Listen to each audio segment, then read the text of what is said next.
continuació, el prebenjamí A, entrenat per en Jordi Tarrida.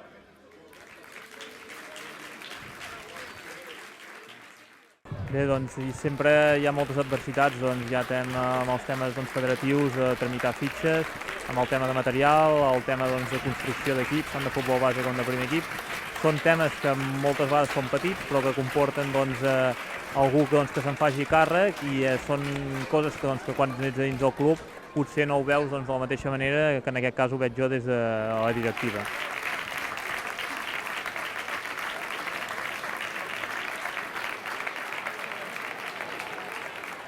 Bé, doncs la veritat és que ens ha costat moltíssim crear un bon primer equip. Només hem tingut 6 renovacions envers l'any passat, per tant això ha significat incorporar més de 15 jugadors. Tenim una mitjana de 21,27 anys, per tant això vol dir que tenim molts de jugadors de 18, 19, 20 anys. Un equip a més nou, en construcció, però jo crec que hem aconseguit un molt bon equip tècnicament. Evidentment que ens faltarà potser aquest punt de veterania que molts equips el tenen i es nota. Nosaltres no el tindrem, però serem un equip que correrà molt, que tècnicament jo crec que està molt capacitat per jugar a aquesta categoria i veient els primers partits de Lliga crec que podem donar molta guerra. Joan Massaller, Nil Pagès, Jordi Ballot,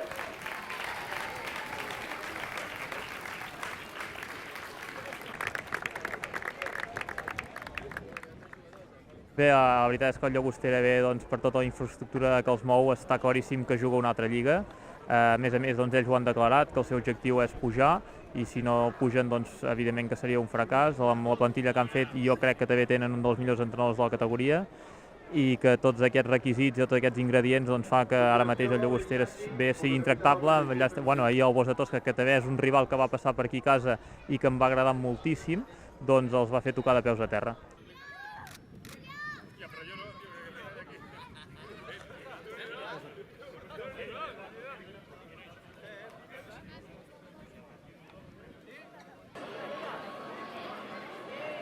Molt ràpid.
Home, després que el Banyoles s'ha fallat el penal i que nosaltres sí que és veritat que la segona part no hem estat al mateix nivell que la primera part, sobretot perquè hi ha hagut molts desequilibris amb jugades individuals, un punt que ens se sap quasi a victòria, perquè el Banyoles, la veritat és que la segona part, a part del penal, ha tingut 2 o 3 ocasions, sobretot torno a repetir, de desequilibris, de jugades d'un contra 3 o 4, i podia haver guanyat el partit. Sí que és veritat que després, cap al final del partit, nosaltres hem tingut una molt i molt clara i també ens ha anat fora. La veritat és que molt i molt content pel treball dels nanos que una setmana més van aprenent a com competir en aquesta categoria i la veritat és que molt content pel punt i perquè els nanos competeixen cada vegada més bé. Venim de la temporada passada que havíem fet les primeres 8 jornades, només havíem fet un punt, i ara portem 7 jornades i amb 11 punts, o sigui, la valoració per la meva part és molt positiva. Hi ha nanos que hem fitxat aquest any nous de tercera catalana i que s'estan acostumant o estan adaptant-se al ritme de la categoria i contentíssim. La veritat és que només me queda que felicitar-los.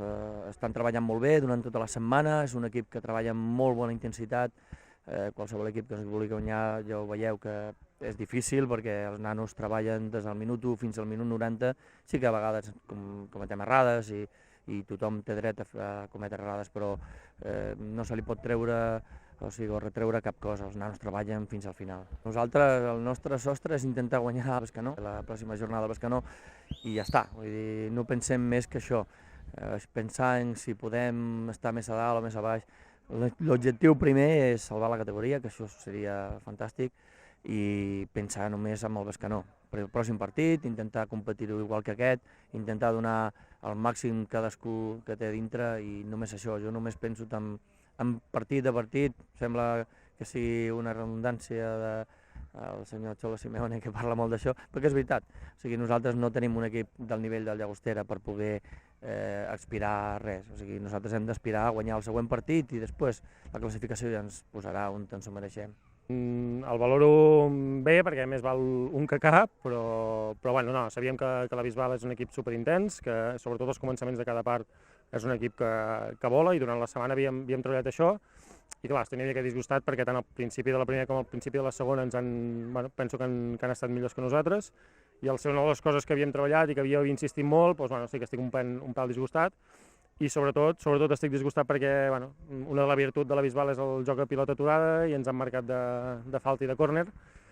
I sí que sap greu, penso que la Bisbal ha fet un senyor partit, podia haver guanyat tranquil·lament, l'empat és superjust, nosaltres no hem fet prou mèrits per guanyar, tot i que és veritat que hem fallat un penal i hem tingut alguna ocasió bastant clara, però penso que l'empat és just i a seguir treballant. L'altre dia, per curiositat, el president ho va comptar i tenim una mitjana edat de 21,2 i sí que tenim un perfil d'equip filial, pràcticament, però estic supercontent de com estan anant les coses, de com estan entrenant els nanos, no puc recriminar absolutament res, cada dia entreno són 22 jugadors, res a dir, entrenen molt bé, molt ben predisposats, i sí que és veritat que en certs moments de partits ens hem trobat en aquestes 7 jornades en què falta aquest punt d'experiència, aquesta competitivitat que ho donaran els partits i penso que anirem a més. Nosaltres arribarem on arribarem, sí que és veritat que som el Banyoles i som un club important a la província, però és el que et deia fa un minut, tenim una mitjana edat de 21 anys, tenim 10 jugadors que sortien l'any passat de l'equip juvenil, i vulguis que no, això és una dificultat. A hores d'ara tenim 13 punts, penso que estem en una situació relativament còmoda i ara ens toca un calendari que farà pujada i veurem com podem competir. No sabia... El Palafolls de Camprodon? Sí. Déu-n'hi-do. No sabia. Sí que és veritat que conec en Pai i és un estudiós i segur que tenia tots els detalls controlats, però al començament de les lligues, els equips que pugen, digue-li Cornellà, digue-li Palafolls, el Bosc de Toscaí, són equips que costen molt de guanyar al principi de lliga perquè tenen amb l'inèrcia de l'any passat i algun d'ells espero que es desinfli, però nosaltres, com aquell que diu, també som un equip nou, estem allà i a treballar.